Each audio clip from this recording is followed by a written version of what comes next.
Pengertian teori perilaku kepemimpinan. Teori kepemimpinan perilaku menyatakan bahwa pemimpinan efektif terlibat dalam jenis perilaku tertentu yang menghasilkan peningkatan kinerja tim. Teori kepemimpinan perilaku menjelaskan keunikan gaya yang digunakan oleh pemimpin yang efektif atau memahami sifat pekerjaan seorang pemimpin. Teori kepemimpinan perilaku berfokus pada perilaku dan gaya kepemimpinan yang ditetapkan oleh pemimpin, bukan pada sifat atau karakteristik pribadi mereka. Teori ini mengusulkan bahwa kepemimpinan yang efektif dapat dipelajari dan dikembangkan melalui pelatihan dan pengalaman. Efektivitas kepemimpinan teori perilaku. Efektivitas kepemimpinan dibentuk dari indikator-indikator sebagai berikut.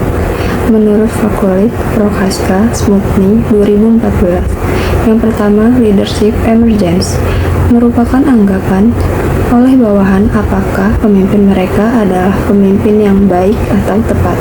Yang kedua, perceived leadership effectiveness merupakan bagaimana bawahan mengevaluasi kontribusi dari pemimpin mereka apakah sudah efektivitas bagi perusahaan atau belum.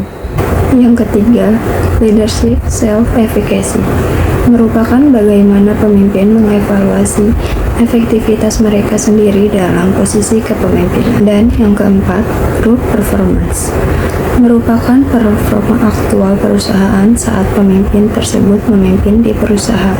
Model-model kepemimpinan perilaku.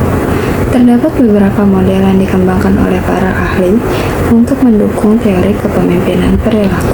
Pertama, model kontinum kepemimpinan. Model kontinum kepemimpinan yang diperkenalkan oleh Tannenbaum dan Smith melukiskan dua bidang pengaruh yang ekstrim dari pimpinan, yaitu bidang pengaruh pimpinan dan bidang kebebasan bawahan. Kedua bidang pengaruh ini terkait erat dengan kegiatan pemimpin dalam proses pengambilan keputusan berdasarkan pada 7 kegiatan pemimpin sebagai berikut. A. Pemimpin mengambil keputusan dan mengumumkan kepada bawahan. B. Pemimpin menjual keputusannya. C. Pemimpin memberikan ide-ide sekaligus mengundang pertanyaan dari bawahan. D. Pemimpin mengajukan keputusan sementara yang kemungkinan dapat diubah. E. Pemimpin mengajukan persoalan, meminta saran-saran, dan membuat keputusan. F. Pemimpin menetapkan batasan dan meminta bawahan untuk membuat keputusan. G. Pemimpin mengizinkan bawahan melakukan fungsinya dalam batas yang telah dirumuskan oleh pimpinan. 2. Model managerial grid, model yang dikembangkan oleh Robert R. Blake dan Jane H. Monaghan ini melukiskan hubungan manajer dengan produksi dan bawahannya. Gaya kepemimpinan dalam model ini meliputi 4 grid, yaitu 1. Manajer memiliki tanggung jawab yang rendah, baik untuk memikirkan bawahannya maupun tanggung jawab produksi yang harus dihasilkan. 2. Manajer memiliki tanggung jawab yang tinggi untuk memikirkan baik produksi maupun bawahannya.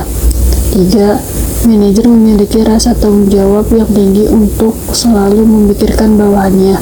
4. Manajer menjalankan tugas-tugasnya secara otokratis. 3. Gaya 3 dimensi, model yang dikembangkan oleh William J. Redding ini melihat gaya kepemimpinan perlu dikembalikan pada 2 hal mendasar, yaitu hubungan antara pemimpin dengan tugas yang dikerjakan dan hubungan kerja yang terjadi di antara pemimpin dengan bawahannya. Gaya kepemimpinan meliputi 3 dimensi, yaitu A. Gaya yang efektif.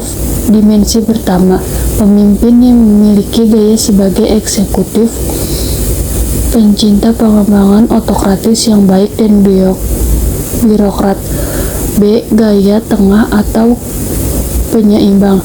Dimensi kedua, pemimpin memiliki gaya terpadu, berhubungan, pengabdian, dan terpisah. C. Gaya yang tidak efektif.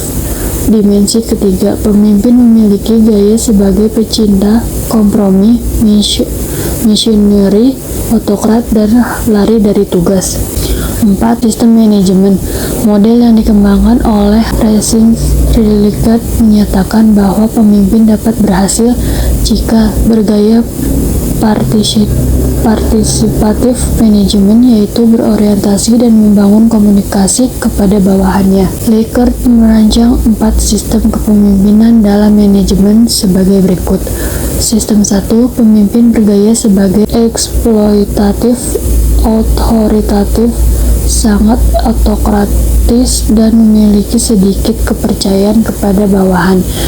Sistem 2. Pemimpin berciri autokratis yang baik hati, benevolent, otoratif, percaya kepada bawahan, memotivasi dengan hadiah dan pengancam dengan hukuman, memperoleh komunikasi ke atas, mendengarkan pendapat dan ide bawahan, serta memperbolehkan delegasi wewenang dalam mengambil keputusan. Sistem 3. Pemimpin konsultatif, sedikit percaya dengan bawahan, memotivasi bawahan dengan penghargaan dan hukuman, berpartisipasi, serta menetapkan pola komunikasi ke atas dan ke bawah. Sistem 4. Pemimpin partisipatif, percaya dengan bawahan sepenuh hati sehingga dinilai memiliki kesempatan untuk lebih sukses sebagai pemimpin. Kelemahan teori perilaku kepemimpinan. Berikut adalah beberapa kelemahan potensial dari teori kepemimpinan perilaku. A. Bias pribadi. Teori kepemimpinan ini hanya mengandalkan tindakan spesifik seorang pemimpin tertentu. Hal ini menciptakan risiko bias pribadi pemimpin yang mempengaruhi pengambilan keputusan mereka. Para pemimpin dapat menghindari hal ini dengan belajar lebih banyak tentang potensi bias mereka, melatih kesadaran diri, dan meminta masukan dari rekan-rekan mereka. B. Kurangnya bimbingan. Teori kepemimpinan perilaku memberikan fleksibilitas kepada para pemimpin. Namun, hal ini juga berarti bahwa teori ini tidak memberikan rekomendasi bagaimana merespon situasi tertentu. Ini mungkin terasa menantang jika mengalami sesuatu yang baru dan tidak tahu cara mengatasinya. Namun, fleksibilitas ini memberdayakan para pemimpin untuk membuat keputusan berdasarkan keadaan tertentu. C. Kurangnya faktor penyesuaian. Teori kepemimpinan perilaku belum dilengkapi dengan suatu faktor, yakni penyesuaian terhadap situasi dan kondisi. Karena situasi dan kondisi tidak akan sama, dan selalu ada cara kepemimpinan yang berbeda untuk menangani situasi dan kondisi yang berbeda. Contoh teori perilaku kepemimpinan dalam kehidupan sehari-hari. Kepemimpinan yang baik adalah adanya rasa tanggung jawab yang kuat untuk memimpin para anggotanya. Contoh, setiap tahun karyawan di suatu perusahaan berpartisipasi dalam rangkaian lokakarya kepemimpinan yang dirancang untuk mengajarkan seluruh karyawan bagaimana menjadi pemimpin yang efektif.